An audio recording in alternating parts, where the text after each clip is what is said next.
Hey guys, what's going on? It's Kodiak here, back for another Let's Drink video. Today we are talking about 7.1.5, 7.2, all the things that are happening in Legion. But first, I want to introduce you guys to the players, starting with my man up here in the top left, Pronate. What's going on? What are we drinking tonight?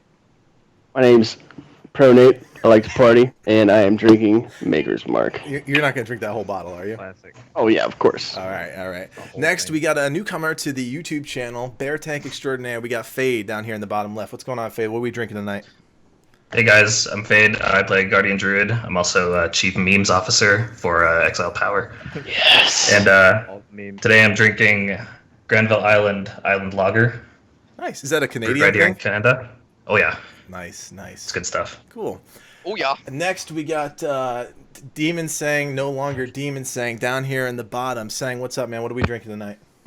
What's up, guys? It's Sang, aka Demon Sang, now the Sangadin.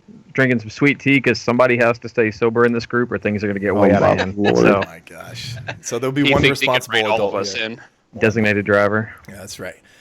Next up, we got another newcomer to the Exiled Power YouTube channel. We've got our second tank. I guess he's technically our main tank. I don't really know anymore. It doesn't matter. He's wearing a vest. He's awesome. It's Challcon in the bottom right. What's up, man? What are we drinking tonight? Hey guys, I'm Challcon. I'm drinking not your father's root beer tonight. Nice. We got a nice Get spread it. tonight. We got fucking Maker's Mark. We got Canadian beer. We've got root beer. And we got sweet tea. It's pretty good. And last but not least, how can we forget him? He's elemental shaman, pain in all of our asses, but we love him anyways. We got Kieya up there in the top right. What's up, man? What are we drinking tonight? Hey guys, I'm Kieya. Like Cody said, I'm the resident elemental shaman. I try to be good, but it doesn't happen all the time.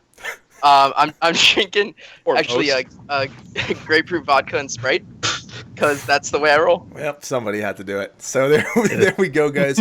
Those are all the players tonight. We're going to cover a lot of topics. We're going to try our best to stay on point. But as you guys know, as the night goes on, things may just kind of go off the trails, and you're gonna just have to kind of deal with it. But first off, when we the last video we were talking about 7.1.5 and getting ready for patch 7.1.5. So we've got a really cool spread here tonight. We've got a DPS turned healer, we've got a ranged DPS, a melee DPS, and two really awesome tanks. I throw myself in there, but I'm not any of those things, so it doesn't really matter.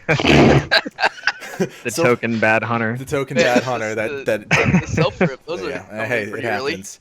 So first off, I want to talk about Nighthold, and we'll just go down the or around the horn, I guess you could say, and really quick. Favorite boss in there? Why it's your favorite boss and least favorite boss? And we'll start with Nate again up in the top left. I mean, of course, I'm gonna pick one of the easy fights. Hate on me if you want, but I love Croesus. I love being able to dodge beams, stand in the little swirlies, and just have the big nuts to stay in for that third slam to kill the boss before you get knocked off the edge. All right, how about the least favorite? Honestly, Elisand. I can't stand her. Just the mobility and jumping around and all the interrupts and having to dodge her double rings and whatnot is just a pain. Yep, I hear you. All right, Faide, you're up. Favorite boss, least favorite boss. Well, maybe it's the raid leader in me, but I really think Gul'dan is my favorite fight. There's a lot of mechanics. It's really precise, and you really have to execute it to a very fine degree to get it down. For least favorite boss, I would have to agree with Nate. I'd say Elisand as well. It just seems like they threw a bunch of mechanics in there and they didn't really think about how they interacted together. It seems like a half-baked fight almost to me. That's strange for a second to last fight too. I mean, you would think those fights would be a little bit more polished, but especially when you go from that to a fight like Gul'dan, which a lot of the top guilds in the world say it's one of the best last boss fights ever in the game. So it is really interesting. Sang, how about you? Favorite boss, least favorite boss? I guess I'm going to be like the one going against the grain. I actually really liked Elisand. I thought it was a cool fight. I thought like the design of the fight was different. Whoops, webcam going nuts. I thought the design of the fight was different than like anything else they've ever come out with the time spheres and stuff like that. And you have to like do it precisely or you're going to have a bad time. So I kind of like that one. As far as least favorite goes, probably it's a pretty close tie between Tichondrius and Star Augur, just because I feel like, I mean, Augur's just boring. You're standing in one place, just DPSing. Like, that's pretty much the entire fight. And then Tichondrius, like what's up with phase 2. It's kind of weird just thrown in there. So those are my two. What's the deal with phase 2? Yeah, it's just like, okay, there's some bats. Like, here we go.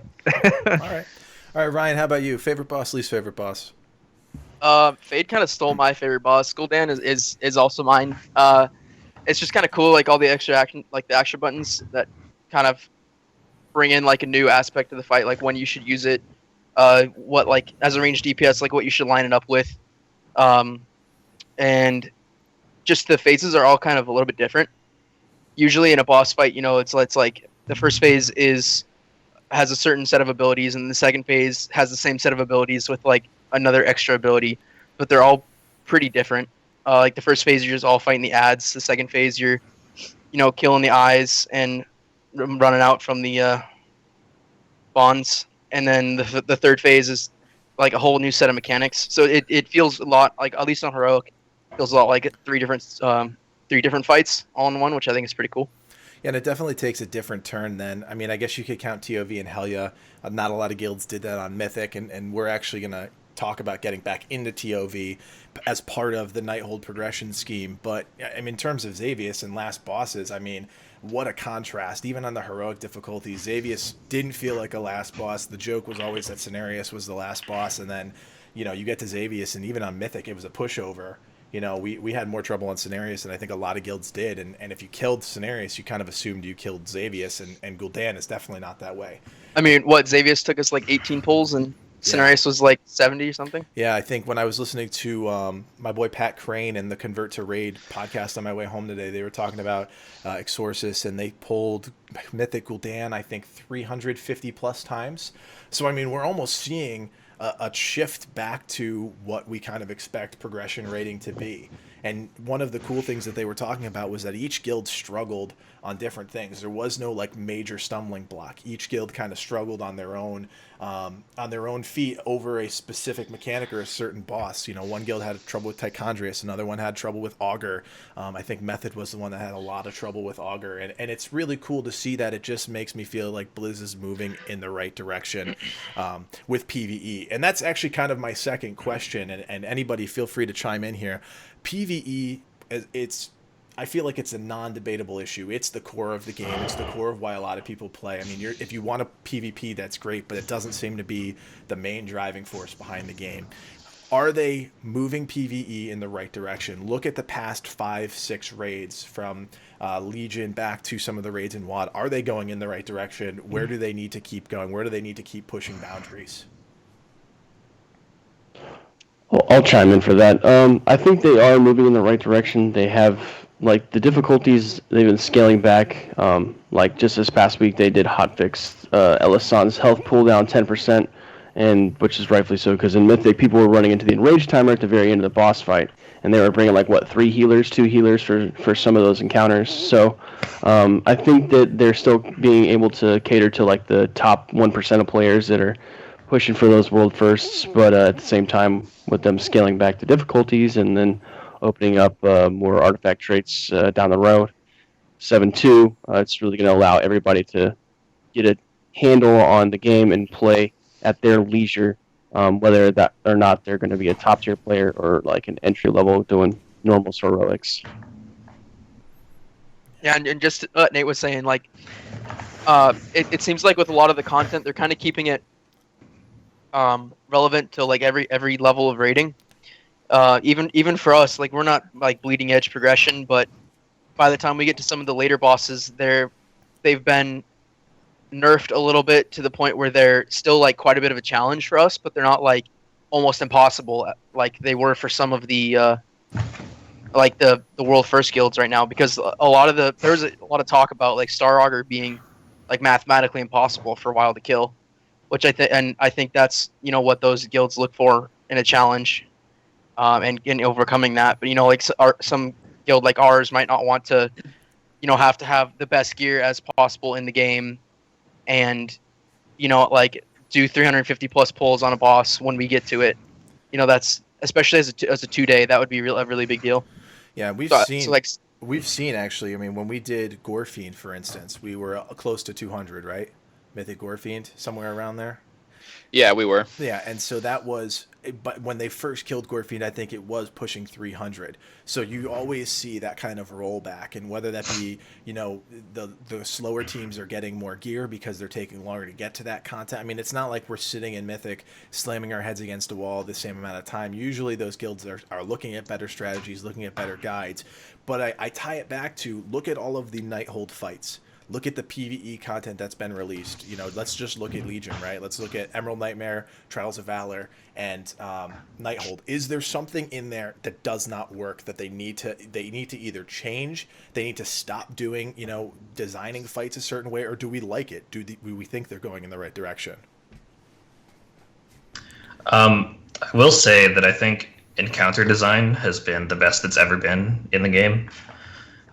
They've gotten really creative with their use of mechanics and mobility, and sort of leveraging all of the class's unique skills. That being said, I do think the gaps between difficulties are a little too wide right now. Like, if you talk to someone who raids Mythic, and they sort of have this like high horse opinion about the Mythic encounters, or when you compare them to the heroic encounters, like they think heroic encounters are a joke. They think, oh, you can't one-shot heroic Gul'dan. Well, then you're just bad at the game. And the same thing goes for heroic when you talk about normal and normal to LFR. So I do think that there needs to be a change, whether that's removing a difficulty or sort of shrinking the gap a little bit so that all the players are closer together in terms of relative skill. Yeah, I mean, I think go ahead, Ryan. on that point, like a boss that's killed something like normal Gul'dan should be able to go into heroic and get at least like 4 out of 10 per, like really easy. So like I think there is a little bit of scale, like there is a little bit of overlap with the difficulties, and I think that's the way they want it. So I don't know if like it necessarily needs to be changed, but I mean it's just my opinion. Yeah, I think it's interesting because there's such, like, if you look at our team, right, and you look at the struggles that we have in a raid environment, take away all the political nonsense, take away all of the personnel and all that stuff, just look at our team and the performance of our team. When was the last time, and I know, like Faide, you've only been with us a short time, but some of the guys that have been here a longer time, when was the last time we hit an enrage timer? I mean, it's not DPS. At this point, we haven't hit that yet, and I know we're talking about Croesus and we're talking about Augur, like... The first couple of times we did Ursoc, we were really close to hitting the enrage timer, but like that wasn't like a hard enrage. You still had like a good 15, 20 seconds after that enrage, so like it wasn't like very tight for us even then. Right. So with that fight too, though, like a lot of the guilds were killing it like 1 or 2, 3 seconds after the enrage timer, so that even wasn't like unusual. Well, I guess I just tie it back to mechanics then. Is there something that guilds are doing? We're talking about the gap being too big, right? The gap from normal to heroic to mythic. And there are people that watch these videos that are in normal. There are hopefully people that watch this that are in mythic, and they're all enjoying the content they want to enjoy. But is there something mechanically then? Is the issue not necessarily with the character? We always have a tendency to say, oh, I'm not putting out enough DPS or whatever. Is there something mechanically then that's going wrong or that needs to be looked at? I mean, one thing that did change from WoD to Legion, though, is they went away with the range radar, and it might not be something you think about right away, but there are mechanics that are in the Nighthold that require you to spread. I mean, just look at Spell Blade, where you have to spread for your fire debuffs. If you overlap those, you're going to run into an issue. So I think that's still some people are still getting used to that, even though we've been in Legion for a few months now. But it does affect players, and they're just used to their DBM shouting like, hey, you're standing too close to somebody, you need to run away from them. I think Blizzard's done a good job at kind of trying to cater away from those mechanics, but they are still in the game, and it's something to be cognizant of. Yeah, like a really big example of that was on Challcon. We had a couple problems with people using the scrubber debuff. Is that the only problem we killing have, each other with that? Is that the only problem we have? I'm just sorry. Can you just explain that problem? I thought that's the only problem we had. let's just say it was the that biggest you problem we had. We'll go with should that. Oh, You should look at the way the boss is facing before you gust of wind, before he beams. fantastic point. If there's a takeaway Pro, from this pro, video, pro that's elemental tips. If you take one thing out of this video is don't gust of wind into the beam on Chiliax. Right. Feel Actually, free to Challcon has a hot tip on which way the boss will be facing. Hot tip on when he starts the Tribulations. annihilation. Wherever the tanks are, that's where the beam is going. So there you don't go. stand near them You while heard- they're You tanking. heard it here. So first. it was really your fault that I You died that heard it many times first in the fight. here with Exiled Power. Look, if you guys Doing it want to live. laugh, if you, I was purposely moving the boss to be right in line with Ryan and just kill him every time. if you do want to laugh, go look up the Exiled Power logs on Thursday, February 16th. Go ahead and look at our Mythic Triliax logs. Just let me know who dies the most, why they're dying. I would love to know. As a raid leader, information is key, and I was really struggling to figure that out last night. It was Also, actually if you want, hilarious. if you want to Ryan feel was good so- about your guild and the way that See, you do I'm not mythic the worst bosses, elemental just shaman. go look at our logs. Go look at them. You'll feel a lot better. Feel a lot better. All right, so No, go I ahead, want to Zach. make one comment. So I think like Kieya made a good point as far as like damage requirements and like healing requirements and just like the pure numbers go. I think they did a really good job of like stair stepping. Like if you kill normal Gul'dan, you can go into heroic and kill the first few bosses pretty easily. Same thing, if you kill heroic Gul'dan, you can go in and kill the first few bosses of mythic pretty easily if you're a good group. But like I feel like the biggest disservice Blizzard does to people is like if you go into normal and you get hit by mechanics, it doesn't matter like at all. And I think you can find ways to make mechanics more difficult, not just in the sense of like everything is a one-shot mechanic. Like what if when you get hit by the beam on Croesus, like you're silenced for 3 seconds, like on every difficulty, like even on normal. That way, like it's training you to dodge things when you go into that next difficulty. Or I mean, like you like playing other MMOs, like they do this well. Like I mean, they introduce things like interrupt armor, where like you can't just depend on one person to interrupt. You have to have 3 or 4 people in the group interrupting to make sure the spell gets stopped. And I don't think that would break normal by introducing that. Like you're just preparing people to move forward at a better pace. Because like I mean, it's ridiculous. In normal, you don't have to dodge anything. Like on Triliax, you don't have to dodge the beam at all. Like you can just stand there and eat it, and it doesn't matter. But like on Mythic, if you get hit, you're dead. Right. Yeah, almost instantly. Right. Yeah, Even- and like even on on heroic even you can take a hit, but like definitely not more than Obstacle. one. And so I think they could change things to train people to like move along in the difficulties better. Yeah, and I wonder. I also.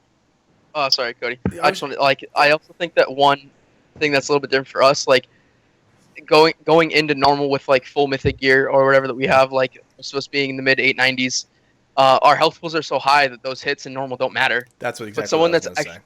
someone that's actually progressing in normal would have probably like almost 1 million less health than us, so probably around like 2.4, 2.5 million. And that's when those hits they do add up when you're scaled back that far.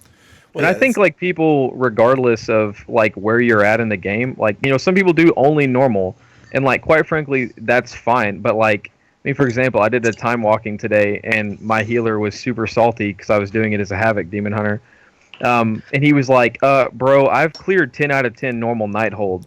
And I was like, okay, is that like I went like elitist for a minute, and I was like, am I supposed to be impressed? But like, I mean, I feel like if they change things to make them even a little bit more complicated on a normal level, you could feel proud like of accomplishing that, because some people don't want to push Mythic, and so you can do things better than just scaling numbers, I think. Yeah, and you can't expect, again, we were in Mythic Emerald Nightmare, and you just can't expect every player to be at that level, have the gear, farm it for 6-7 weeks, and then just go into normal and say, oh, this was a joke. There is some parallel to people from normal content to normal content, and I think that's kind of their key, right? You still have to remember we are the minority in the Mythic raiding community, and for you guys who don't know, Exiled Power is a progressive, if you want to put that in air quotes, 2-day raiding guild. The whole idea is that we're pushing Mythic content at our own pace, and look at WoW Progress, look at the Arthas server. I mean, we're doing just fine in comparison to other guilds. Obviously, we have great guilds like Nerd Crew, Razia, Fair Enough. I mean, all those guys are great. They're great guys, and they Garden. Garden. Oh. Never forget. Never We're forget. coming back. Never forget. So those guilds are all great and they're pushing the content, but the normal content, the heroic content, even it's not meant for them. It's meant as a stepping stone. But getting back to mechanics here, we have a rare opportunity. We have two great tanks with us. I just want to deviate and talk to you guys really specifically because when we worked Faide into the mix right at the beginning of Nighthold and Challcon. I mean, you guys have been tanking for a while. You know how the tanking thing works. What needs to change? I mean, are you guys bored out of your mind? I mean, every time you guys talk, it's about, oh, we just need to tank swap at 3. Oh, this boss is at 5. What needs to change? What is going to engage the tanking community again? I mean, just one of the biggest points that's a problem is that like Faide and I can walk into pretty much any encounter, not look up the fight even a little beforehand, and we're just fine.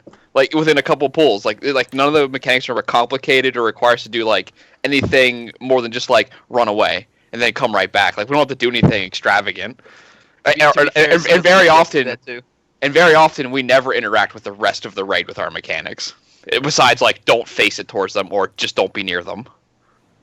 Yeah, I mean, I think the encounter that like caused us the most trouble was Gul'dan, actually, right? Like trying to figure out when to reset the Fell Scythe and how we were going to soak the bonds and how we were going to manage that with the ads. That took us like maybe 5 or 6 wipes to figure out. And that was only so hard because it hit so incredibly hard. Like it's not like it was a very like interesting or difficult mechanic. It just hit really hard that after we swapped talents to like completely forego any DPS and just go full survivability, we had no problems after that. After that, it was just DPS, melee running across us and setting out the Fell Scythe. But yeah. Wait, what? Melee can't stack on the bosses? No, Nate. Stack on the tanks? Yeah, I found out tonight in our normal run. Oh, all right. So, okay. Let's keep talking about tanks for another second here. So there are a fight or two in there. I'm thinking Augur, where you guys are directly interacting with the raid. I know it's not that complicated. We never got to me with what my favorite boss fight was, but it was Star Augur. At least the first time through, I loved Star Augur. Did we not ask? I was gonna say I thought we skipped it. I was like, Cody did it, and then never went to me. What's up? Sorry. No, It's alright, Cody. It's alright, Cody. Fuck. I thought you were like getting back at him for something he did earlier. If we're bringing it up now, we also keep my least favorite. Jeez, I'm the worst host ever. I'm just gonna go walk away.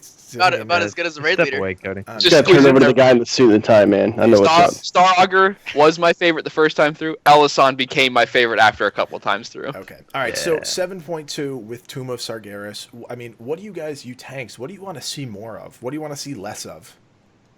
3 tank fights. I want to see more of those. Like that. Like Eloreth was by far. Is it Eloreth? Yeah, the spider boss. Yeah. That was by far my favorite fight going through the Emerald Nightmare, just because it required 3 tanks. So like they could have slightly more complicated mechanics or just more interactive mechanics. You just liked it because you could leap to the center and then Warlock put her over and you were the first one back at the boss every time. Yeah, that part was fun too. But maybe that is a real conversation point. I mean, think about it. We've been pigeonholed to think that 2 tanks, 4 healers, and in a 20-man group, you have like 14, 13 DPS, 2 tanks. It's like, what? Yeah, so the DPS can have like complicated mechanics and stuff because there are so many of them to be able to interact with each other. But there's only 2 tanks, so right. Maybe the dialogue needs to change. Maybe that's the key, and changing up the way that we look at raid comps just from a numbers perspective. I mean, there is a limitation, right? There's a limitation on you guys. There's healers are dealing with the same thing, and let's be honest, everything in this game, when you boil it down on paper, is relatively simple. You have to do X, Y, and Z to be successful. But from a tanking perspective, it has to be one of the most boring things ever. How do you deal with that? Skype. So, well, yeah. Faide's busy. Just cyber in the middle of raid. Faide's busy memeing while he's tanking. So Yeah. Yeah, when he's That's part of it. Take chat. when he's padding, he's actually writing memes. Faide just needs to go cap form. I think, actually, to that point, I think part of what would make tanking more interesting is to incorporate more DPS aspects into it, because like tanking in itself is so simple. Like, you put up your mitigation, you use your defensives when you need to, and that's it. But I think incorporating like forcing tanks to like do a little bit more DPS, I don't want to say bring back threat, but Please no. yeah, just sort of like forcing tanks to think a little bit more about their rotation, I think would go a long way to making tanking more interesting. I was like, because tanks like don't even have a rotation as it is now. You just hit the buttons when you need to. Otherwise, you're just spamming like 1 or 2 buttons constantly. For me, it's just the 2 rage generators, and then whenever I need my defensives. I mean, I'll be honest though, like some of the fights that for me were the most fun to tank. Like, I mean, I tanked some of the top guilds on my server during Vanilla and Burning Crusade, were bosses that weren't tauntable, but you had to swap aggro. Like, I mean, so you're sitting there keeping an eye on your threat meter, and you have to like when it's required or you're gonna die, like basically down to the second to have an aggro swap. I mean, that was really intense for me as a tank, and like I felt like I was accomplishing something like whenever we did that cleanly. So That's really interesting because I've been playing the game for like, so I didn't know anything, but I never knew that there were bosses that weren't tauntable. yeah, like in AQ40 Princess Huhuran, like not only did you have to have like poison resist armor, but like it was a required aggro swap for tanking, and she wasn't tauntable, so you had to have like your threat meter up, and you had to make sure you were within enough range where basically one tank could stop generating threat and the other could take over, and it had to happen like really pretty quickly or you were going to wipe, because if you got too many debuffs you were dead. So I got one more question for you, tanks, and this is something that I guess is on my mind as a raid leader, but I think it's probably on a lot of tanks' minds, especially if you're in I don't want to say a guild that struggles, but a guild that where the tanks are on the same page like you guys are. How do you guys sit through night after night of progression where you just get frustrated, right? You see the DPS having an issue, you see the healers having an issue, and you guys, like you said, you got the fight on the first 5 pulls, and you figured it out. How do you get through that? What's some good advice for players that maybe are dealing with something similar?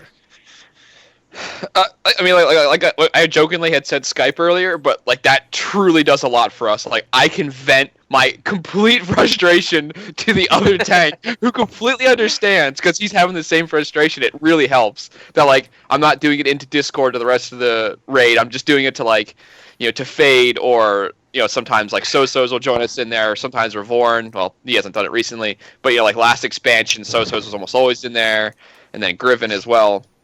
It really just helps to be able to vent to somebody else before I fucking press Alt and let the whole raid know that I am pissed at Ryan dying for the 5th time to the goddamn beef.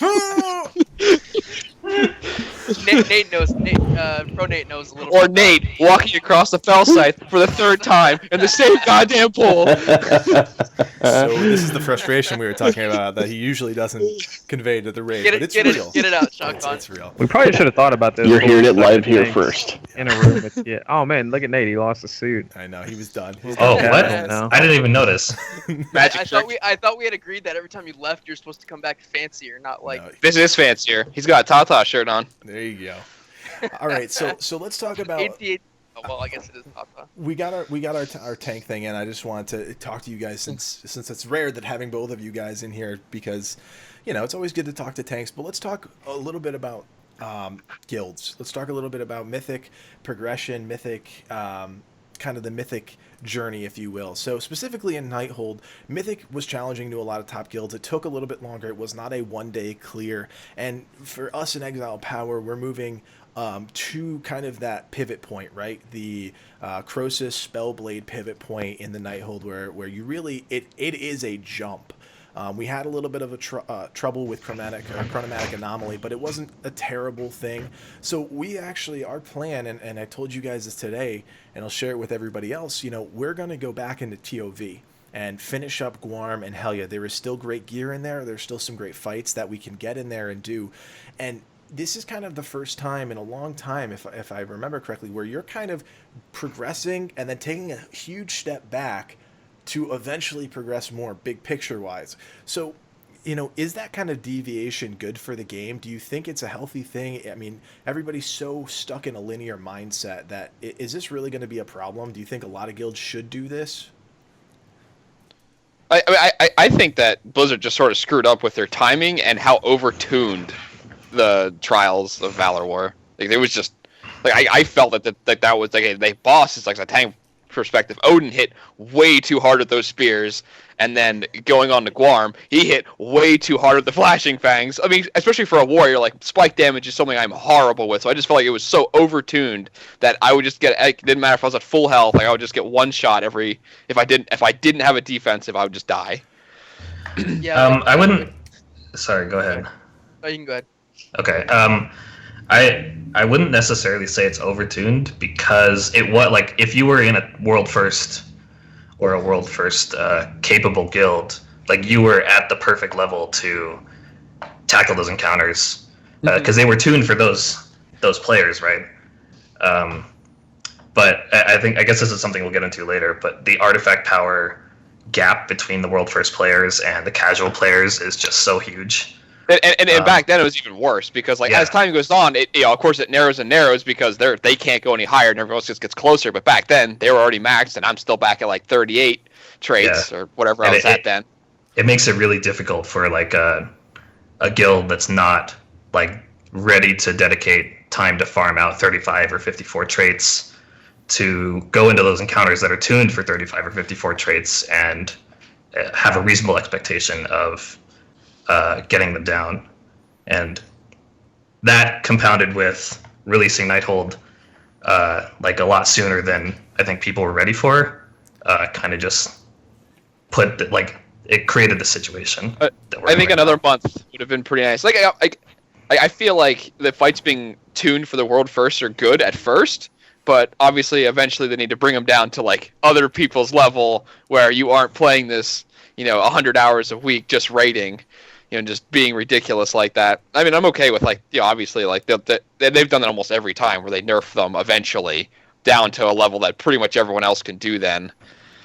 But like with Trials, like there was never really a long enough period where they could just nerf it down to everybody else's level or just slightly tune it back down for everybody else. It just felt like it was still way up there at like the much higher level. I've got two things I can piggyback off that. Go ahead, Ryan. I was just gonna say real quick that I think Trials, a lot of the problems with it was kind of a filler raid between Emerald Nightmare, which is such a short raid, and Nighthold, which came in like 6 months after the expansion launched. But they released Trials kind of with about 2.5 months maybe between or before the release of Nighthold, and with Trials being such kind of like they kind of overcompensated for the easy like the low difficulty of Xavius. And they wanted all three of those bosses to be really hard because everyone was saying that Emerald Nightmare was so easy. That's kind of why that in the short time span is kind of why no one really got anything down in it. Okay, so I got two things, kind of piggybacking off what Ryan said, but the whole thing with the end of Warlords of Draenor was people did not want to be in a raid tier for over a year. So I think they really wanted to ensure that we had content to go through. So especially like your top tier guilds, they were making it through, crushing it through Emerald Nightmare. They wanted new content. With us, we got Xavius down, Cenarius and Xavius after the release of Halls of Valor. So I think that was something that we could go back to or go through and get extra gear from. And the second thing would be the Titanforge gear. And that opens up a whole new world of gear and best in slot relics for different people and different classes and different specs that actually need those relics, and also the trinkets from there. So going back through there, it definitely gives replayability to go back and actually do those raids to try and pick that gear up. And now that we have progressed into 715, we have our first set of tier bonuses with tier 19.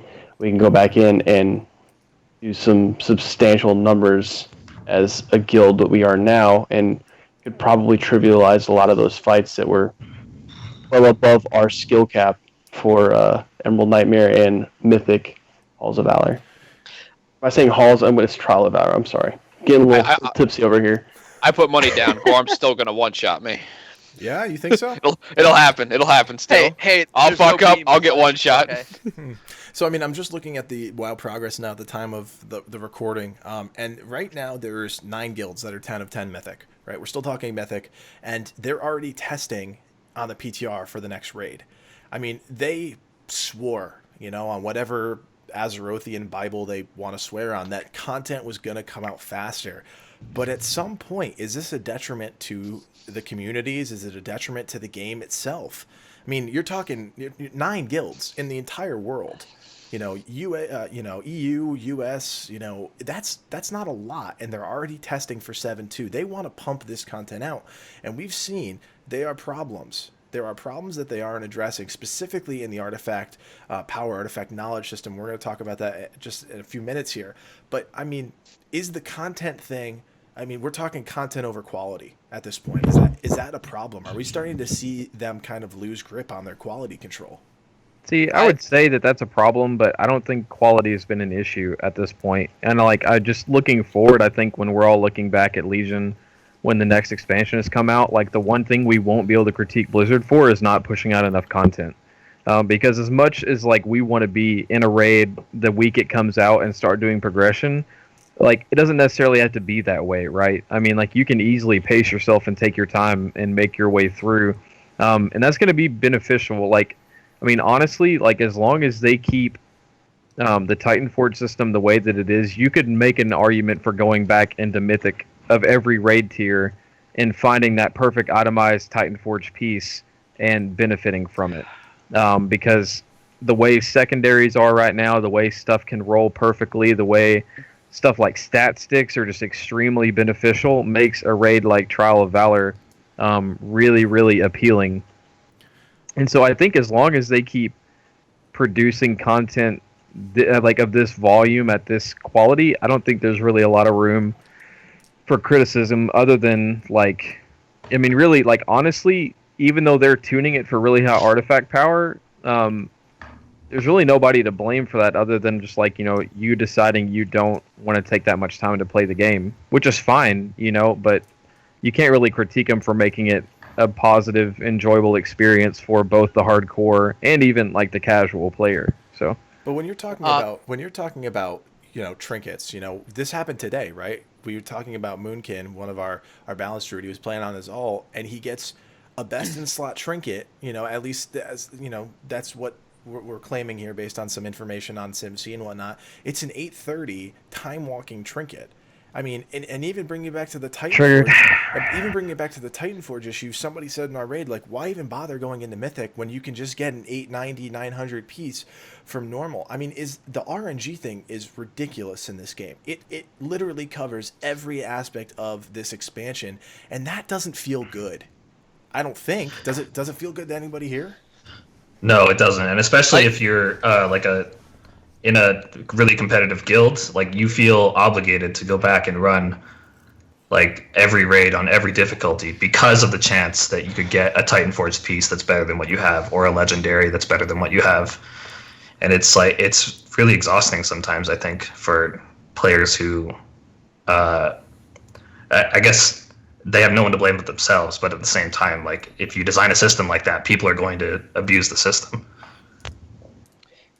I just think there needs to be a limit on how high they can Titan Forge. I don't think they should be able to go above Mythic level gear and stuff like that, because it pressures you so hard, like Faide said, to go back and run normal and heroic and maybe even LFR every single week, and then you're doing heroic dungeons, you're doing Mythic dungeons all the time, just hoping that you can get an even higher piece because your best in slot trinket just happens to be the Spiked Tongue if it goes 925, or the Ocano Crystal if it goes 900. Just so you all know, I ran it 3 times today and got artifact power all 3 times. So yep. Me. Oh, that's my luck. I mean, I think there's 2 views that you can have, and I don't everybody's gonna critique me and say I'm being a Blizzard fanboy, but I don't think you can really critique them for placing the burden on yourself. I have to run LFR, normal, heroic, and Mythic every week. The way I view the Titan Forge system is I mean, for example, for Havoc Demon Hunter, one of the best trinkets we can get is off the last boss in Kieya, but for it to be good for me, whoops, lost my camera.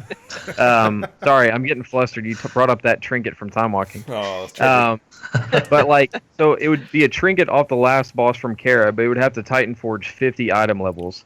And I know there's no way that's going to happen, right? But if I'm running... But there's one asshole out there that does have that, so it's really annoying. One guy, he Mateus just says the rolled a stupid Demon Arcana Hunter. Crystal. Some dude just forget- rolled a demon hunter and he went into a dungeon and he got like a really good, I have command like an 890, and I view that as kind of like just a random reward, like a random benefit from doing something. Like it's not reliable enough to depend upon and count on, but like for me, it makes things like Mythic Plus like always valuable to do because there's always that off chance that you're gonna go and you're just doing a 15 to try and get your 15 in for the week to get the good cash item, and then you finish the dungeon and you get that Titan Forge piece that makes it like even more worth it, or you get that legendary that makes it even more worth it, or maybe you're a person who only does normal or heroic raids and you happen to get a really really good Titan Forge piece and you feel great, right? I mean, you feel like you got rewarded for doing that. But like personally, I know like the odds of having something Titan Forge like 30, 40, 50 item levels, it's probably not going to happen. And so I don't place that burden on myself of, oh, I have to run Raid Finder every week because like it's going to happen. Also, I just never get Titan Forged anything, so I gave up on the system a long time ago. No, But, you just get a bunch of legendaries instead. yeah, I just get 6 legendaries in a week on my paladin. But I mean, look at it though. I mean, you do create again. Are you looking at it? You create a gap, and this is a gap that Faide was just talking about. You have the top tier players. I mean, you have the Publics of the guild. Yes, I'm sorry, Public's not here. I know you're all fanboys of Public. We get it. Just kidding. We all love Pub. Who's public? But I mean, he's running LFR, plan, hit. They're running LFR. They're running normal. They're running everything every single week because they want that micro incremental upgrade. And I do agree that the system is great. Say if we were a normal guild and we were just taking our time through normal and boom, we got a great Titan Forge piece, you feel like that's going to make a direct impact on your team, and that's a great system. But again, going back to what Faide said, exhaustion. That is key in the Legion expansion. We have already seen 3 really big guilds call it quits. We've seen SNF, we've seen Midwinter, and we've seen Ryan, help me out. From scratch. Yes, I mean, the Frenchies. 3 big guilds fold, and it's the constant Mythic Plus grinding. It's the constant need for that RNG piece of gear. Not having the right legendaries, so you're just running content and you're running ragged and you're running split runs. I mean, let's talk about this for a second. Get rid of all the RNG. Get rid of what kind of pressure does that put? Cody, you forgot about your girlfriend. Her guild fell apart. Old Proper Bird. Yeah, my girl Proper Bird. I mean, I'm gonna miss her videos. Like, there is this enormous pressure on Raiders right now to, at that level, be the absolute best. I mean, you're talking time sync. A time sync we haven't seen in this game in a long time. I mean, we've lost Raiders. We lost Wazard. We lost Alice to a more casual guild. I mean, it's just because you have Dex, Mud, Malamon. I mean, Raiders have to dedicate time, especially at the beginning part of this expansion, to the content. And why? I mean, is that we're seeing guilds drop like flies, guys? What's the key to staying together? What's the key to keep moving forward? So, just like a disclaimer with the SNF Midwinter thing, I think that was much more, rather than them breaking up because they were, tired of hardcore raiding, I think that was much more of a move to take both the best people from both guilds to make a better guild, all like the Serenity thing. So I wouldn't say that they necessarily crumbled because of the artifact grind and because of doing, keeping 4 characters up with that, as more so as them just wanting a better guild. But I mean, it's still a very valid point that this expansion does have a very detrimental effect on high-end raiders because even trying to get one artifact on one character up to max it's not crazy hard, but it's a really big time sink. And having to do that on 4 or 5 different characters for split runs is just absolutely insane and will obviously drive people to quit the game. And it's not like that content's varying that much, right? You're running the same, we right now it's called maw groups. I mean, you're looking for people that are running Mob Souls on repeat. You're borrowing keys. You're finding players that have. I mean, it's just a terrible. I mean, and this goes back to the point that progression raiders, cutting edge raiders will always find a way to max themselves out, to min max themselves, push themselves to the absolute limit. But now we're seeing that affect the community. we're really seeing that impact the community, and hopefully it doesn't impact us, because we are in this weird bubble of 2-day progression rating where we have the understanding that we're not going to burn each other out by being on the game required every single day pushing content. But I think there's going to become a point, right? We're at that pivotal point in Spellblade Croesus where you have to look at it and say, look, man, you've got 43 points in your weapon. That's 5% or whatever it may be. That's not enough. You don't have enough now. And that maybe is rating not enough anymore? Is it not enough anymore? I don't know Definitely that we can like necessarily look at what's happened in Legion with some of these big guilds and make like this correlation of like guilds are falling apart. Like in all honesty, I think it's like a bigger trend that if you look at like the entire duration of WoW's lifespan, like the way guilds form and function has changed like tremendously. Like initially back in vanilla, you know, TBC, I mean, I'll never forget. I played on Burning Blade back then, and there were like 4 or 5 guilds that you knew were going to be there. They were going to be the top guild on the server. I mean, I can still remember the names. There was one guild that was the Family Business, and they were like one of the biggest, like most consistent guilds on the server. But like, I mean, take WoD for example. Like, it's become so common for an expansion to come out. Tons of new guilds form because the general raid requirements for raid sizes is smaller. Like there's flex groups. You don't need necessarily 40 people. You can have a group of 15 and you can just start going in. You have all these guilds form at the start of the X pack, but like everybody that's forming those guilds quit at the end of the last expansion. And so the same people come in, form these guilds.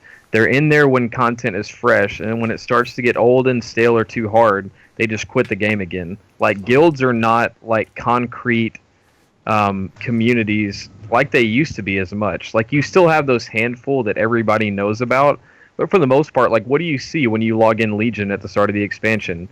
Like, guild chat is overflowing with people recruiting, right? There's sniping, there's put together the best team for Mythic content, and you're like, okay, well, half these guilds aren't going to be here in 5 months. Like, you just know that. You know there are going to be people recruiting and that they're going to die. And it's just like a continual kind of trend that keeps happening. I can't really make an assumption for any other beginning of expansion because I haven't really been rating seriously for a majority of my WoW career. I mean, like, I started rating seriously. Yeah. Oh my god, here we go. Rating seriously from the bench. Well, like doing the hardest content since like the very end of the first tier of mob. So like TOT was the first tier that I really pushed content hard. But from what I've noticed at the beginning of at least Warlords of Draenor and Legion, but a lot of these guilds pop up, you know, out of nowhere with people that think they can, you know, put a whole team together, you know, and have a whole group of people stick together the whole expansion, and it's kind of like people have a overestimation of, or an underestimation of how much it takes to keep a guild together and to keep a group of people together, and a lot of people have they kind of hold like the position of guild leader and raid leader in really high esteem. It's like, oh man, you know, I really want to be a guild leader, or I really want to be a raid leader. So like, you know, I'm gonna make my own guild so I can do that. Right. And then, you know, they realize how much work it is, and those guilds collapse. You know, after I'm not saying this on purpose, but you know, after the first tier, or you know, like a couple months into the expansion, So you get a lot of, like, maybe about 40% of the way through the expansion, you get a lot of people that, you know, are just guildless and looking for a home. And that's when those guilds that, you know, have stuck around and formed, like, a really solid concrete base that can absorb those players, you know, are kind of the pillars of the community. Yeah. Speaking of which, Exiled Power is recruiting. Go check out our website. Yeah, I mean, we definitely... Not every guild has a Cody, so holding us together. We need a better second Shadow Priest. call in. Colin. Man. Oh, Oh, he's not even here. well. Oh, Jesus. I'm here to defend himself. All right, somebody take note. We're at minute 50 of the video. We're gonna have to tell Colin to go look at minute 50. Oh my god. So I mean, all right, let's You're the man, Colin. You're a great team player. let's keep it positive for Colin, guys. Let's keep it positive. So let's just dive into this. Let's unpack this just a little bit more. You know, Ryan, you were kind of on the fence, getting frustrated with Exiled Power and what was going on in Exiled Power, and then Faide, you know, coming from Garden and being. You talk about the situation from Ryan, from your perspective, and why you wanted to leave, and what ultimately kept you here, I guess, because I think this is what people don't want to talk about. There's a lot of stress that goes into being an officer, being a raid leader, whatever you want to call it. But the key to it is always communication and being on the same page with people, and it's tough. It's tough to have those conversations, and people always say, you know, you don't want this to be a job, but unfortunately, sometimes you have to have the tough talks. So, Ryan, let's hear from you a little bit. Let's unpack that, and then Faide, if you wouldn't mind sharing a little bit about Garden and what happened with Garden, that'd be great. So I think what boss were we on? It was. Were we in EN? I think Yeah. we That was we were on like Il'gynoth, That's what or I was thinking too. So I think it was just kind of a culmination of frustrations of I don't want to seem all high and mighty, but actually it was dragons. We were struggling on dragons because it took us like 50 pulls for them to get them down. Oh my So god, you're don't like- bring up dragons. Nothing triggers me more. Jesus Christ. We brought him back. Did we ever figure out when we were gonna lust on that boss? Nope, doesn't matter. Don't talk about it. It'll trigger him. Okay. Lusted 40.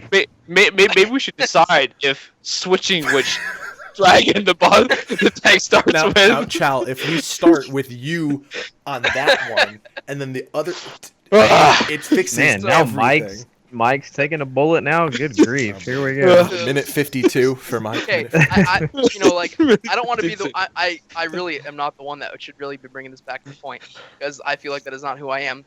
But it was kind of just a frustration of.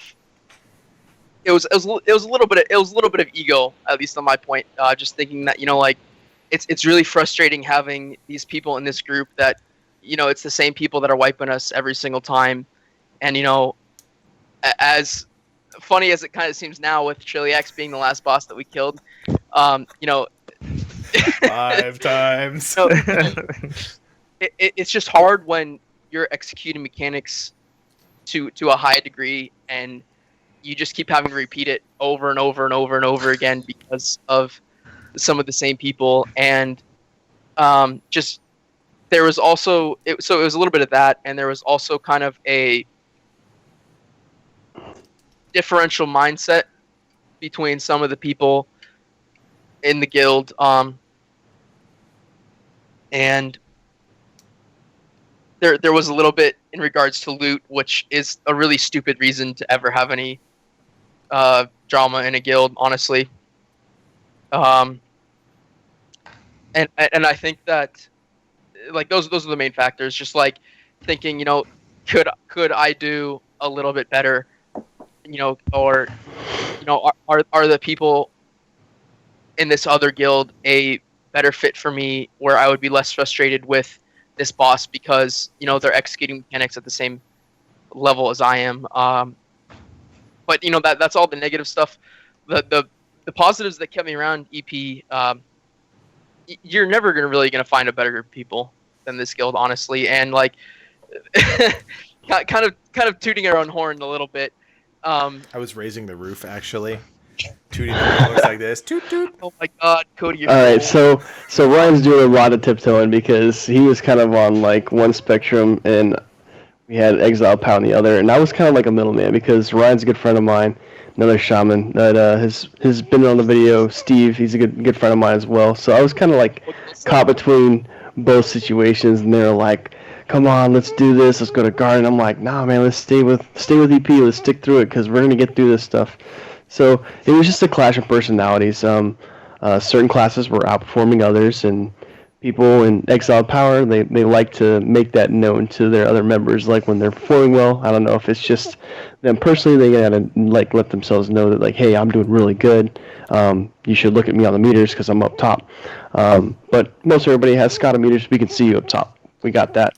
You're doing good. I'm gonna give a shout out to Details being way better than SCADA. When it's your chance to pad, when it's your chance to pad, you gotta show off. Is this that part of the video? Oh shoot! I gotta go get a beer. Have we reached not that part padding. Keep of the video? talking. I've got to go get another beer. Not padding. We're not doing it. But yes, we were able to have a discussion, and we were able to squash a lot of the drama that was just kind of building on like both sides of the fence between members, to where we were able to get together and be like, hey, this is the problems that I'm having with this person, and we were able to settle our differences, and we were able to move on. And I think it was really the best solution for everyone involved with the situation. Just to build off what Nate said, I think one of the most important things in like a raiding guild and resolving conflict is never really ever taking anything personal. I think that's a very good, I mean, even in life, that's a good thing to take when you're going into a disagreement with another person, is if you can sit down and say like, okay, here's what I'm having problems with, like, and the other person can say the same thing, and you can say, all right, well, how would this work best for both of us? What can we come together on common ground and relate to each other with? And if you can do that with your raiders, you're going to keep around people that are very skilled, and people that it builds personalities in your guild that are willing to stick around and not just jump ship to the next thing that they think is better. So I think it's really important. Something Colin taught me: always be positive. Focus on teamwork. I think it's really important. Yeah, Colin's. I mean, if we're gonna make me leave the guild, Colin. He'll be in for the next video. He's almost ready. But I mean, there's nothing positive in those Skype calls. just so you know. I mean, guys, it's really important. It's really important to talk about these things.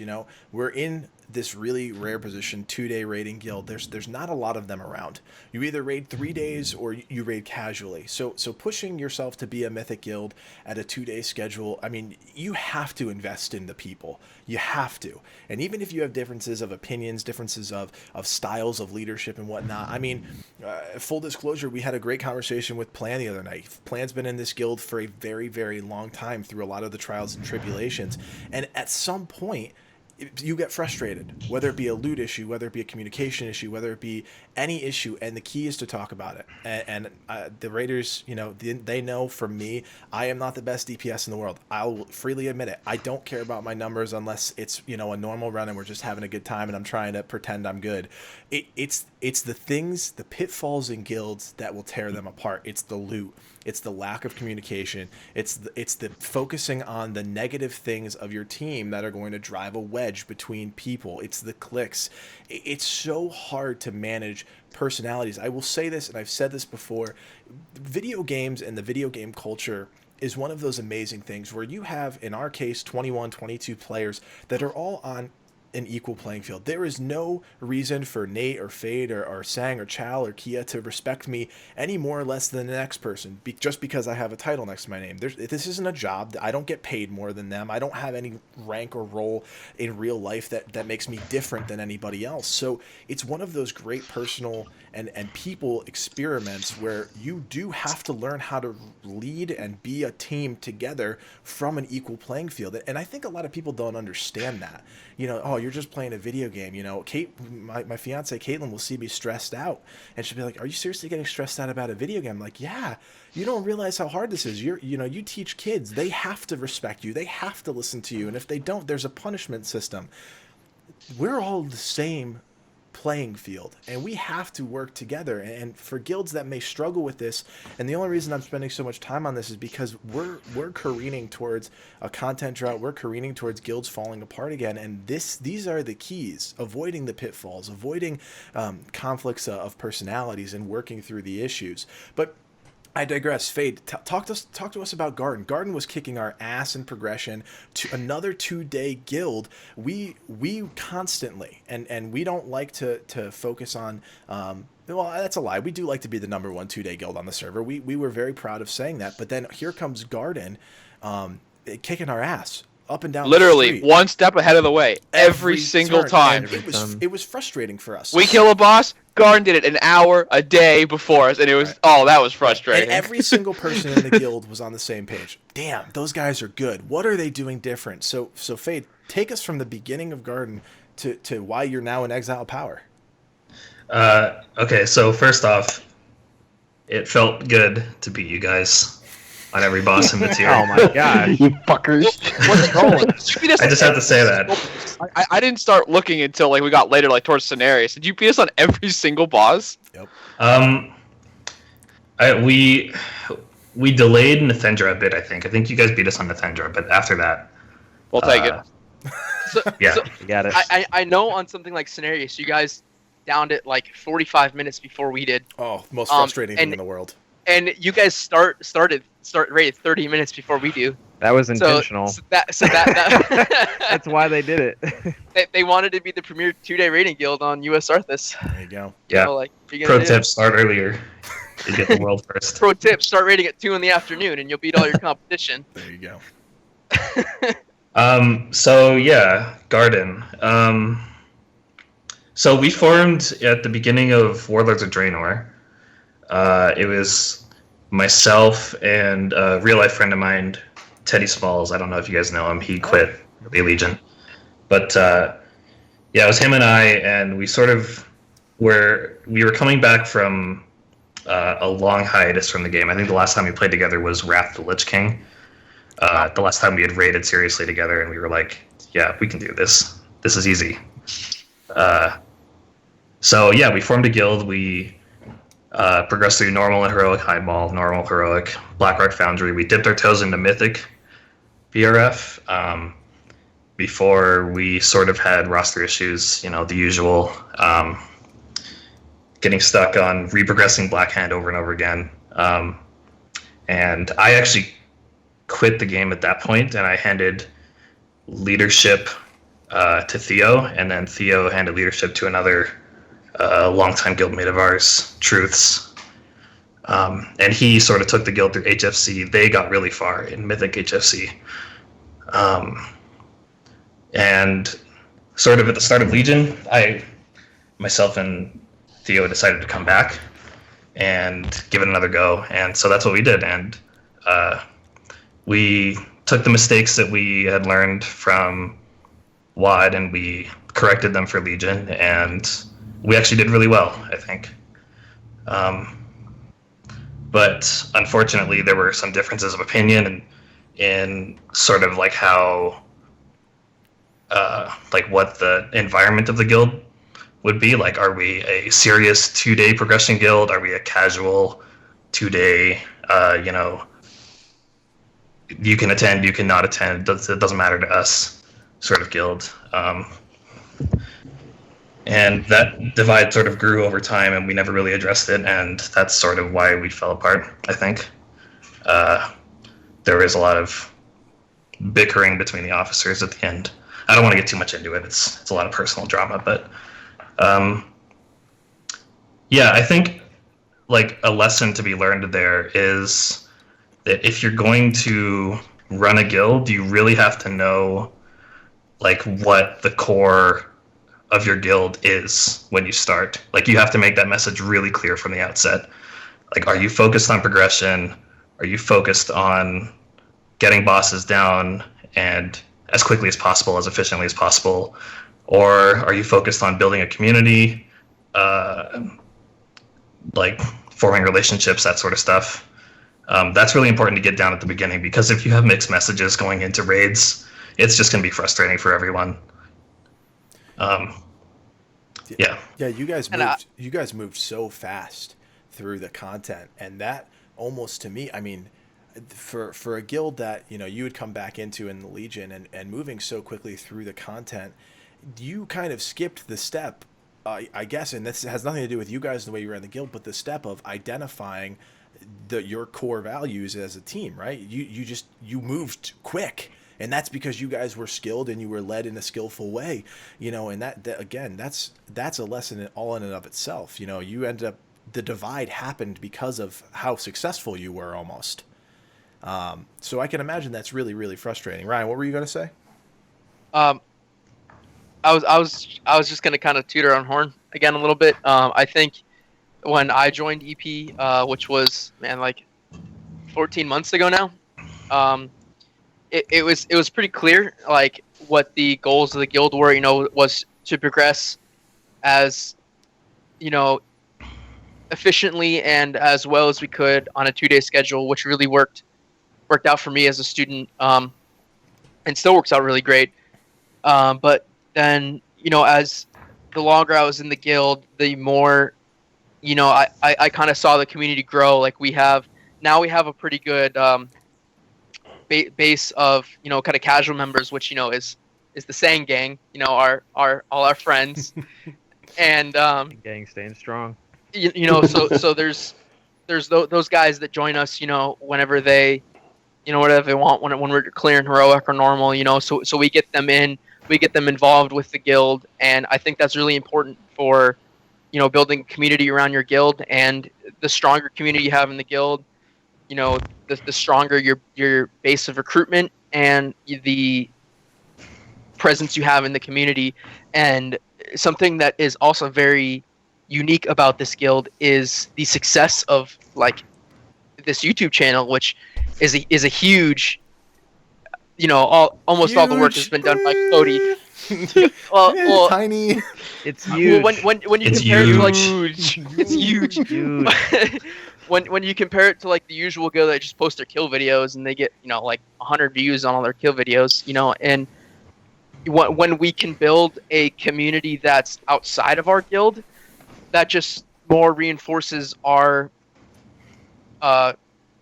foundation as a guild. And it's like we not that we have to, but like we don't want to let these guys down on YouTube.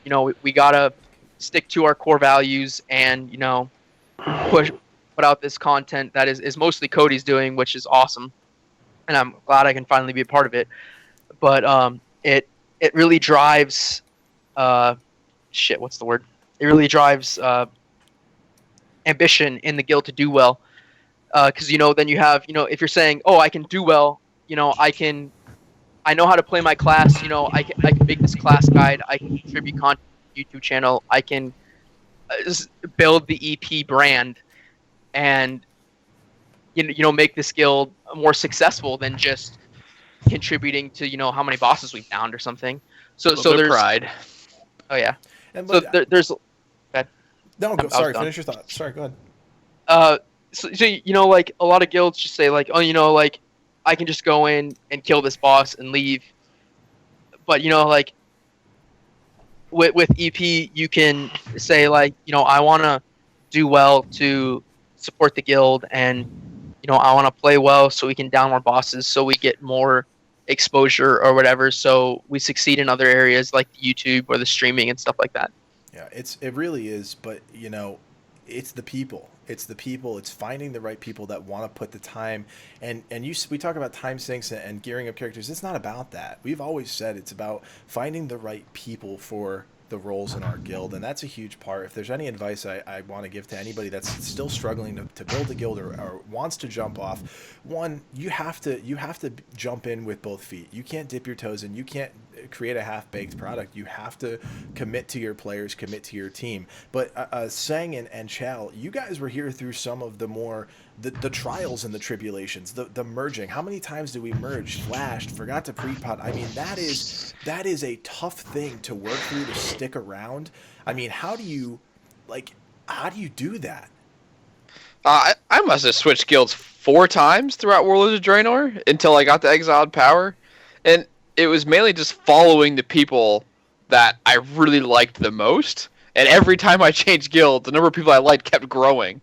And now that I'm in Exiled Power, like there's like a very large amount of people that I like. So at that point, I'm not going anywhere because I already like the vast majority of people. So, and like I said, like I mean, especially when like it wasn't Warlords when Pika left. That was like the biggest I thought we were gonna lose that too. That was the biggest hamper to me because I really really enjoyed like not just talking to Pika but like tanking with him, and losing him was like the biggest like just like almost the nail in the coffin for me to being done. I wasn't around, but like losing. I heard losing Soul Core was really big for the guild. And it was a really hard time. Did you know that there are mechanics on Iron Reaver that are mathematically impossible to do? Did you know that? Because I didn't know that until like we all know that. Like that Challcon meme, I thought that was mathematically impossible at first. Losing Seahawks was our most painful moment as a guild. Hey, I think that bot is still going strong in Slack. Yeah, somewhere. I mean, I would just say, like, I think what Kieya and Faide said is accurate in that, like, I mean, not just a guild, but like any organization, whether it's a company or like a workplace or just really any community in life, like, is going to have a set of values, and they're going to have something that can either be like a major source of division or like something that's going to bring them together. And Exiled Power has like the unique reputation for being a guild that like wants to put progression, but like wants to do it in like a really like family like community. And so like even when like there are moments as an officer or even when I was just a raider in the guild where there's like conflict, because like it's gonna happen, right? Whether it's because of content or life or whatever issues, there's gonna be conflict like within a guild or within anything. But like I've always been able to remind myself that even like the person that I'm having an argument or disagreement with, like I know, like bottom line, we have the same values and we want what's best for the guild and we want what's best for like each other as a team. And so even if you disagree with me, but I know like your values are the same, I can be okay with that. And I can I know even if we're disagreeing, we hold the most important thing in common.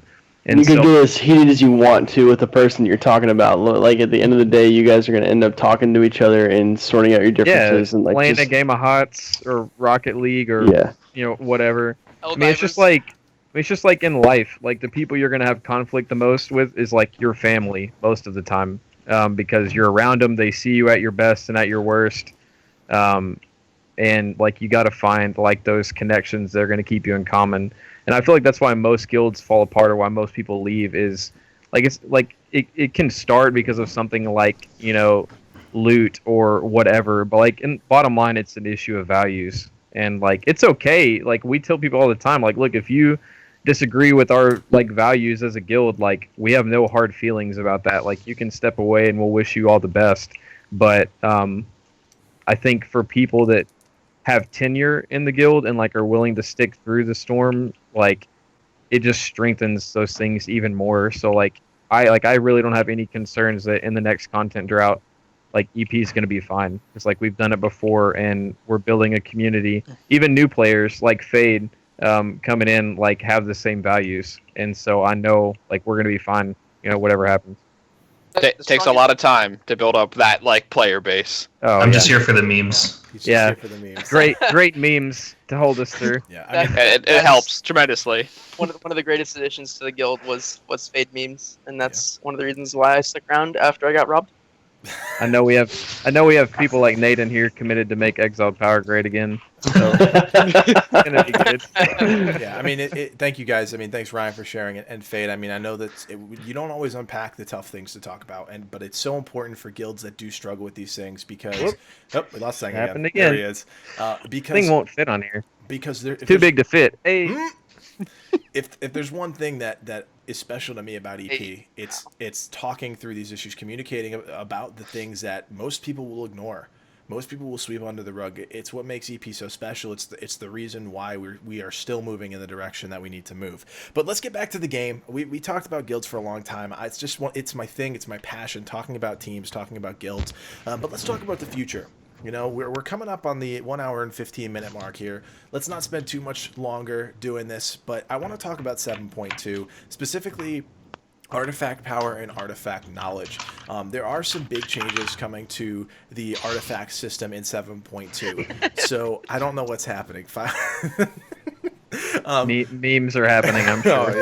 it's happening. It's that time of the It's video. happening. So in 7.2, let's just run through the list here. All of our 3-point traits, they're going to be allowed for a 4th hard point. There's going to be a new string of traits that are released on your artifact weapon. There's going to be a 4th relic slot. There's going to be new levels of artifact knowledge up to 40, I believe. I forget the actual number. Oh my god, who just moved all of my notes? And there's some new artifact appearances. So the artifact system in general is getting a facelift, but it's also getting a tune-up under the hood. What is happening? Feel sad, man. This is my regret. If you guys don't know, I couldn't go through this video. What is going on? Oh Here we yeah. go with it. what is Here we this? go, boys. Get ready for it, Nate. Here it comes, man. Please tell me someone else hears this. What is happening? Oh, yes. Hey. For the memes, man. Gotta do it for the memes. We had to take a small break after talking about some heavy topics. I'll give it to you guys. R.I.P. Gabe. So Blizz came out You with will this. always be our friend. Blizz came out with this big post the other day, and hopefully one or two of you guys got a chance to read it about the artifact system. I mean, they blatantly admitted that they had this goal in mind for AP and AK, and they missed their mark. The gap between that top tier player and the player like us that does not have 13 hours a day to commit to a character, that gap is huge. I mean, we're looking at a 10% with the Paragon traits, right? All the traits after point 34. There is a 10% gap with stamina and damage or healing or whatnot from the end of your artifact progression all the way to the max Paragon point at 54. And they admitted that they messed it up. And I mean, what do you guys think about this? I mean, the artifact system, it is the biggest time sink, biggest grind situation we've ever been in. Nate is jumping at the bit to jump in. Nate, jump in. What do you got? He's eager. All right, so I'm really glad that they came out and said, like, just the other day, that the numbers that they data mined originally were incorrect. I mean, yeah, they were for that patch. They were like saying you had to have like 1,000 runs at Mythic, like Moth Souls, plus 6 through 9. I think Ryan was the one that posted it actually in Guild Chat, was saying that in order to get to that max, like 71, is it 71 artifact traits? Whatever. I don't think we know the exact number yet. It's 70 something. 70 something artifact traits would take over 1,000 Mythic plus runs. Oh my It's god. put that in as- context, getting from 1 to 54, and your artifact was, I think, 261 runs of At Moth max Souls. artifact knowledge. Yes, at 25. I mean, So yeah, they're extending that cap of the artifact knowledge, and even if you were to like get to that artifact knowledge immediately, and you ran 1,000 runs, is what it would take to get to the max artifact knowledge. So I'm really glad they came out and said, "Hey, these numbers aren't finalized. I know you guys data mined all this data from our patch, but this is incorrect." So I really, really hope that they don't scale it to any more than what it is currently, because myself being an arms warrior, having to switch to Fury in Nighthold really put me set back. And I mean, I know Cody had to switch as well when he switched from Marks to Beast Mastery, and he was doing the whole rush to get his 35 traits before we went Nighthold. I was in the same survival is boat. gonna be harder. Yeah, because I was completely oblivious. I was like, okay, let's go in, do what we're going to do in this Nighthold raid. And I was like, fuck. I was doing all these fights, and I was like, all the target swapping and all this other crap. I was like, either I'm a shit player or Arms is just terrible for these fights. And come to find out, Arms is just really terrible for a lot of the fights in Nighthold because you have so many target swappings and whatnot. But that's just the intricacies of the class. But I had to switch to Fury, and I only had about 25 points in my Fury weapon. So I was like, well, damn, I've got 43 points in my Arms weapon. Now I have to start over pretty much and put points into my Fury weapon. So I was on the mad grind. Luckily, I was on convalescent leave after an operation and was able to actually do some heavy grind after the fact, and I was able to catch back up, do some pretty good numbers. Everybody's laughing. Because yeah, it's a little personal operation that got done, but Sang, regardless, bring I it was- back, Sang. I was able to. Zach, don't laugh too hard. Your webcam's gonna fall over. I Man. know, it's gonna fall down again. Oh. Was able to farm back up, and I got like 44 points, 45 points in my Fury weapon now, and I'm actually pretty much back on par, middle of the pack right now, waiting to get those 54 traits to really, take that lead as a Fury warrior. That what was it, Method or Serenity that took 3 of them, or was it Sources? They took 3 Fury warriors to their Gul'dan kill. So I mean, I think a lot of those top end guilds were. It doesn't really matter, but the Gul'dan Mythic kills were very melee heavy, which is a whole. I mean, we could unpack comps and all that stuff, but I want to stick on 7.2. And so they admitted their 2 major mistakes were that the cost of the Paragon traits, the ones at the end there after 34, remained flat as opposed to a rapid exponential scaling. They also admitted that the gap between players with different times invested into the system it grew out of control. It just grew out of control. And this was all in response to their thinking before Legion. They wanted to avoid hard caps, right? No token system. You need to farm 300 tokens a week, because that meant is if you didn't do that week, you're behind, and you're forever behind, and there's nothing you can do about that. So they opted for this open-ended system, right? And artifact knowledge is a complex artifact knowledge, artifact power. It's a complex system. Think about when Legion first came out. We were looking at charts, and we were looking at people were just trying to crunch the numbers. And for people, I know a few of you guys here love the numbers. For me, I don't have time for that. I really don't. I don't have time to sink 10 hours to try and just figure out how a system in the game works. And kudos to you guys if you wanted to do that. But they did not compensate for the gap that they created, because as Faide said in the beginning of this video, players are always going to find a way to push themselves to the absolute potential, absolute max of their potential. And now it's causing a problem. Now it's causing issues. And so what they've admitted what they need to change, right? They need to focus on fixing that flat scaling. They need to try and keep the increases exponential, and they just need to close that gap. But I ask you guys again, is raiding not enough? Is it not enough anymore to just be a raider? no, it's not. Yeah, so Nate, you weren't here for that, but unfortunately, the grind is going to be a lot longer than 1,000 Moz at this current scaling. If the artifact traits increase exponentially.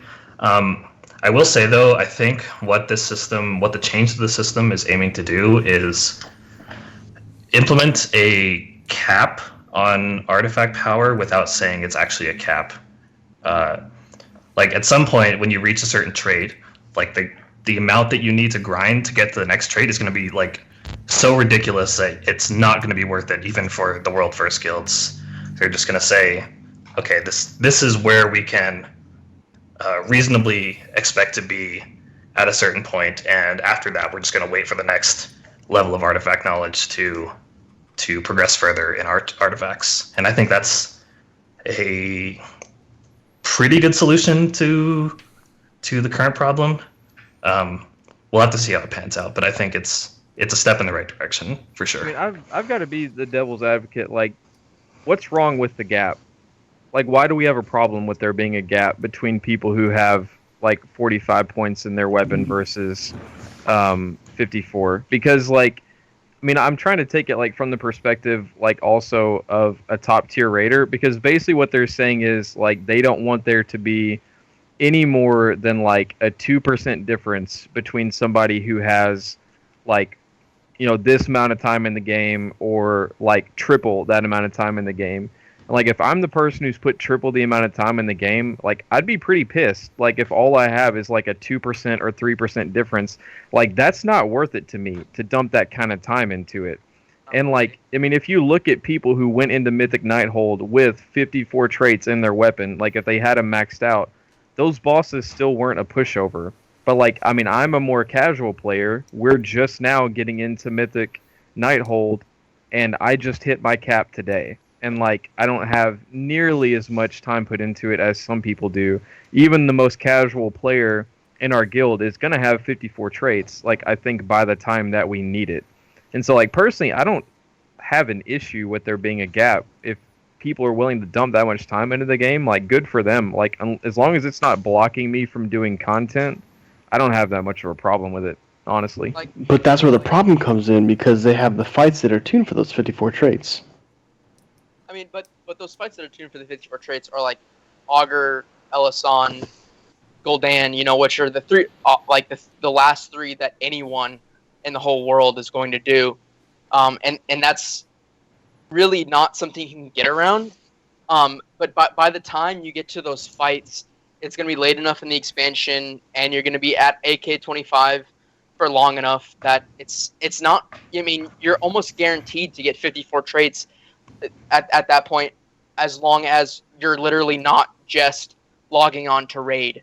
Well, and they even made it easier because you get guaranteed artifact power from clearing heroic now. I mean, you're guaranteed to get 1.25 million AP for a heroic clear, and I mean, you get how much you get from a normal, like 900, like 100 million. Yeah, you get 1 million, right? So like you're gonna hit the cap, like no matter what at this point. Right. If you're even if you're just raiding, you're gonna get it eventually. Yeah, but that's something that like I feel like that's something that the expansion kind of should have shipped with, and I think that's something that Blizzard realized was kind of a mistake. But now they're sort of making up for by implementing that with the current tier. And I know that like with Emerald Nightmare, normal and heroic aren't guaranteed drops for the artifact power tokens, but I believe, don't quote me on that, but I believe that they raised the chance for them to drop from those two, and from Mythic it's a guaranteed drop. So even from that, you're getting. I think for Mythic, it's 125k per boss in Emerald Nightmare, and that's 7 bosses. And Emerald Nightmare and Mythic, you know, I'm not going to alienate everyone and say that it's really really easy, but it's significantly easier than it was when it was current content because of the logarithmic scaling of damage in WoW. Well, and look at it happened. And look at the immediate changes, right? You guys already hit on 2 of them. So they are increasing the AP rate from Nighthold in all the difficulties. So you're going to be getting more. So they're already shifting some of the power back towards the Raider, which I love. I think the Raider is the core of the game. Whether you are in that camp or not, that's fine. They are also increasing. This is immediate change. It's already taken effect. I believe the last one is the one that hasn't. But the increase from AP from your Mythic weekly cash, that has also gone up significantly. We're going to have to see what that looks like next week. And then the one thing we haven't talked about is the normalization of AP distribution in dungeons based on their length, right? So we have this gut reaction every time we get a Black Rookhold or a Halls of Valor Stone. You're like, nope, fuck that, not doing that shit. I don't got time. I can tell you, Black Rookhold is not because of the amount of time it takes. That is not why I don't want to do Black Rookhold. It's the spiral staircases and the fucking LOS and that piece of shit. It's the 1,000 gold I have to invest because the amount of times I'm gonna die in there. Yeah. So I mean, but this is going to change the Maw of Souls run thing. This is going to change the game in a way that shifts. I mean, it doesn't shift power back to the Raider. It doesn't shift power that way, but it at least normalizes it. It kind of distributes it so you don't have people that are just looking to run Maw of Souls. I know Waking, one of our hunters, that was what he was doing. He still had a lot of friends on his other server, and he was just pumping out Maw of Souls runs because he's done with the grind. He's just like, dude, I got to do this. I just got to suck it up and run Maw of Souls 75 times. I have zero desire to do that. The desire in Mythic Plus Dungeons comes from running with a good team of friends or whatever and trying to push yourselves to the limit. And that doesn't seem to be rewarded in a way. It feels more like I need to just get in there to get my artifact weapon up. But to Sang's point, and I will say this, the 54 thing is tuned for Mythic Raiders. If you're a Heroic Raider or a normal Raider, and you don't need to stress yourself out. There's no point. But I think the system actually is the biggest detriment to a guild like ours. I'll throw that out there. A 2-day casual progressive guild, whatever the hell you want to call it, because we don't push our raiders to be on every single day, every single hour. It's going to work against us, and that's kind of why we've taken the plan to go back into TOV and to just be very realistic with our goals and expectations of our team. Because I can't all of a sudden say, okay, you guys all need to run at least 5 Mythic Pluses a day, have 54. It just doesn't work with the philosophy of our guild. But again, if you're a Heroic Raider, if you're a normal Raider, it's really not going to matter. I mean, what do you guys think? Pushing Mythics is pushing mythics to getting the cap of 54 is definitely only. I've been saying this for a long time, and maybe I'm wrong, but I definitely think that pushing yourself to get 54 is a hugely player. You put that limitation on yourself. You feel like that for the content that you're doing, you need 54 traits, and 54 traits is only really required for. At this point, I think it's really only 3 bosses the entire game, and that's. I'll say it's not even just Mythic. It's just a couple of fights in Mythic that are very, very tight with either DPS or healing. The tanking not really much, but DPS and healing definitely. I will say to Ryan's point, and this might be a little bit inside baseball for like very competitive hardcore guilds, but like a lot of the appeal of like being in a really hardcore guild is that you can put the effort up front to grind out, get like your character as good as it can be, and then push the bosses as fast as you can, and then you have a long break on farm to kind of just chill, do whatever you want until the next tier of content comes out. And what the AP grind has done has like. What is happening? Fade's having some technical difficulties. Yeah, that is When Fade's trying to make a great I point. mean, Fade's making great points, Nate. How rude. Wait, am I lagging or what? No. you're- No, Fade's no, like, it's- Nate is just being. I see what happened. Anyways, It was it it was a reaction to an emoji, I believe. was a perfect emoji. What Legion has done is they've removed the break that you get between raid releases, right? Because now once you're on farm, you've got to grind Maw Souls until you have like the next amount of traits that you need to have for the next raid, and that's I think, in my opinion, what's killing the hardcore guilds the most is that there's no break.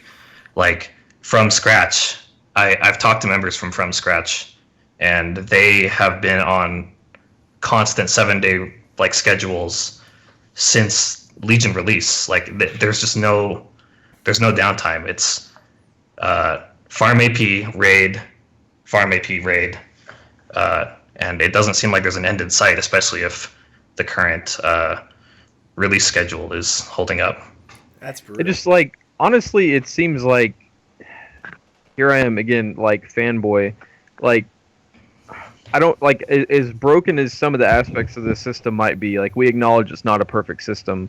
Like I feel like no matter how you err, you're gonna get critiqued for it. Like either you don't give people enough things to do, and you get bashed for it, or you give them like so many things to do that you can't complete it all without making like it your life. As far as like the most hardcore people go, and you get critiqued by people who don't want to do as much, And so like as flawed as it is, I feel like you have to err on the side of giving too much rather than giving too little.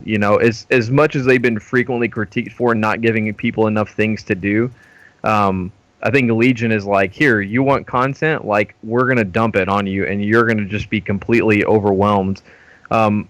I think they might have overshot it a little bit. Like maybe the solution is you scale it back some, like not quite as much, but I mean for me, it's definitely better than previous expansions where you just run out. I mean, case in point, like in previous expansions, whoever did a dungeon once you started raiding? Nope. You didn't. Like you did it to gear up for raids, and then you're done, right? And Mythic Plus, like I love the Mythic Plus system. Even if you're not doing a ton of them a week, like it's giving you a reason or an option to have something to do. If you feel like playing WoW, like you can push the Mythic Plus, and dungeons are going to be relevant for the entire expansion, right? They've taken something that usually lasted a month, and it's going to be relevant for all of Legion. And I think it's a lot better than you're like, all right, well, I mean, it is a relief sometimes to get done with the raid and be like, I'm done. I'm going to log off and do something else. But I think that's something we have to be disciplined with. Like, we can't allow the game to control our discipline. Like, you have to be able to say, look, I can't play a game 15 hours a day. I'm going to log off and go exercise, or I'm gonna do whatever. I'm gonna play a different game, and like that onus is kind of on us, like as players, to adapt to the Legion environment. That's one thing that I'll piggyback on. That is, sorry to cut you off, Ryan, but they seem to have gone from one end of the spectrum to the other, from WoD to Legion. I know we're trying to stay like on the topic of 7.2, but the fact of the matter is, like, everybody was able to get like so many alts for Warlords of Draenor, and they were just using their alts to freaking just run their garrison dailies every day. I mean, Ryan made hundreds of thousands of golds just off his 12 alts, millions of gold just off his 12 alts. And this expansion, as we all know, is the alt killer, because it's so hard to run more than one character. I mean, I did 2, and that was hard enough, and I finally leveled a third to 110, and holy shit, I'm having the hardest of time trying to just do 3 emissaries, a week on a weekly basis. But I think the thing that they're really like, they have people complain. People are going to complain regardless. But as far as like the content drought goes, that was in Warlords of Draenor, that was definitely an issue. But moving forward into Legion, like, a lot of your players that are still around, your main player base, the people that have had their subscriptions for the whole over 10 years of World of Warcraft, are the ones that are still around, that are pushing for Mythic content or doing like endgame heroic stuff. And as we talked about earlier, this Nighthold has been killing guilds. It's been slaying them. And I kind of made a jest to Cody about Proper Bird, but I did watch her entire video, and it genuinely was kind of sad to see, because like her guild had like transformed to this thing to where they were doing like so much more stuff, and they were raiding from their normal 4-day raid schedule to pushing forward to like 7 days, and it was just absolutely insane the amount of time that she was having to put in the game, and like all the other things that were affecting her like outside of the game. So I mean, I guess like kind of like a concluding statement, so like we can transition like regarding 7.2 and like artifact power and artifact knowledge and Titan forging. Like, if you think we're anywhere near done with Legion or that it's going to slow down, like, you're wrong. That's like wrong. the pace is not going to slow down. Like, if anything, it looks like it's only going to speed up as far as like what your capability is to max out your character on WoW each week. Like, they're not making it slower. So, like, I mean, the real thing is going to be, like, not just as a guild, but, like, as individual players, like, finding your pace and getting to a point where you're comfortable in just saying, like, I'm done. Like, I'm done playing WoW for the day, or I'm done playing WoW for the week, and I'm going to do this. Because otherwise, like, I mean, I think the biggest thing that's going to kill guilds and players this expansion is burnout, like, plain and simple. Like, the demands of Legion, and thinking like, man, I have to do everything I can. Like, you gotta know when to call it a limit. Yeah, I think Go ahead. I think one of the biggest things for individual players is you need to know that you don't need everything as soon as you possibly can get it. You need to pace yourself and realize that maybe it might take you a little bit longer to get things, but unless you're like not even 0.5% of the player base, it's really not going to make or break your progression or your guild or your DPS. I mean, if you want to be the best that you can be, but you also, don't have the time to throw yourself into the game, play, at a reason. Pretty much what I'm trying to say, I guess, is play at a reasonable rate. Don't make the game your life. Play it enough that you keep interested in it without it feeling like a job, without you getting burned out, and without you kind of hating yourself for playing this game that you think requires you to farm 54 traits or 71 traits or how much it is. I've my whole viewpoint on this expansion has been all of these gatings have been player imposed 54 trait has only been required for a very small percentage of the player base, for a very small percentage of the content. Absolutely. I mean, 7.2, guys, there's so much more coming. The Blizz promised us more content. It is coming. The changes to artifact power, artifact knowledge are going to impact the community. And Brian's absolutely right. Oh my God, what is happening now? I'm telling you, dude, it's memes. It's memes that are happening. I think at the 1 hour 40 mark. Well, I just want to end with one more thing, just something light to talk about. We did the video on the class mounts, and I had a lot of fun putting them together. But we all play different classes. Thumbs up, thumbs down. What do you guys think about your class mount? Who the hell are we kidding? The Shaman one's obviously the best one. Yeah, the Shaman one's awesome. Warriors is a fuck. Dude, it's fucking Do you realize for a second that I went from Demon Hunter, which might be the shittiest mount Blizz has ever made ever? I mean, like, it looks like a bat got impaled by like an Odin axe, like on the head, like. I mean, seriously, like, what? That thing's gonna fly into a wall, and I'm gonna have to like glide. Somehow you went to you picked the worst option though with your new Yeah, character. yeah. So I'm going from Demon Hunter to a Paladin, which is another horse that's just gonna like float there like magically because lore and stuff. Like, We need Wazard. Where's Wazard? Lore Master, yeah. Master of Exiled Power. If you guys haven't checked out the class mounts, I ranked them in a fun little video, but it's just all subjective. Check out your class mounts. There's a ton of stuff coming in 7.2. The tier 20 armor sets are out. We're going to be talking about that in one of the next videos. The tier 20 set bonuses are out. There is some information coming out about the new dungeon and the new raid in patch 7.2. I mean, there's only so much stuff. We could go on for hours and hours and hours, but I just want to thank you guys so much for sticking with us. Thank you guys for joining me on the video. But for now, guys, my name is Kodiak, raid leader for Exiled Power. We've got Pronate, we've got Faide, Sang, Challcon, Kieya. Thank you guys so much. We'll be back for another Let's Drink and Talk About Legion video. But for now, we'll see you next time. Take your guns. deuces.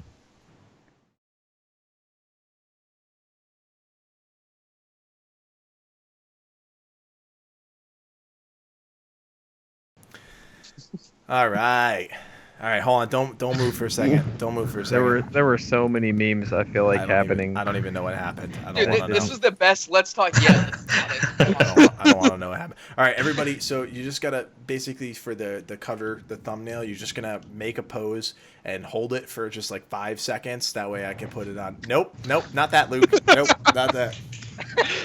Finger guns. You do the thinking. Fire.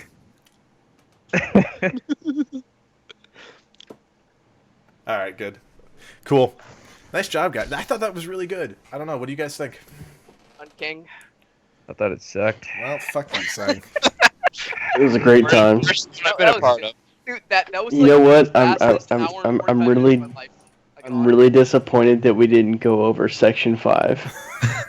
Section 5.5. Section 5.5. The tank chat subset was like my dream of a meme. But Listen, I don't understand 95% of the stuff that's in that section. I don't know what you want me to do. I'm not that fucking hip. I don't 5.5 memes. No, Look at you- it. Look at the meme. you don't cover any of that. That's the point of the meme subsection. Is like these are the things that you avoid in this conversation. The worst thing was Fade's fucking in this like full-on in-depth conversation about AP and AK, and fucking Ryan's just breaking down over there. Point 6 Harold's impact on the meme sphere. Favorite dank memes, Shia LaBeouf. Oh my gosh.